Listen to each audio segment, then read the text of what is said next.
কচু খেয়ে খেয়ে শুকুরের যা চর্বি হয় না, বের হয়, আরে বাপ রে বাপ। তাহলে কচু আমাদের কাটতে হবে। হ্যাঁ?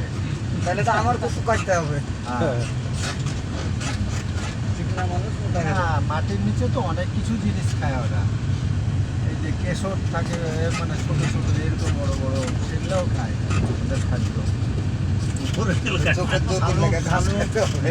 চেন্না ফেলে ফেলে চেন্না চোখ বলে। বলে। হ্যাঁ আপনাদের কি বলেন চেন্না খায়। হ্যাঁ হ্যাঁ, কেন না?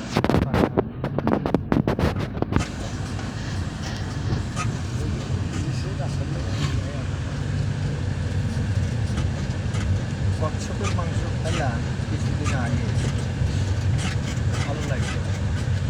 প্রথমে কেমন লাগলো মনে হয়, রিসেন্টটা খাইলাম। কচ্ছপ আপনারাও খান না? হ্যাঁ, কেন? এরা কচ্ছপ, এরা কি শুকুর সবই খাইতো। এরা কি হর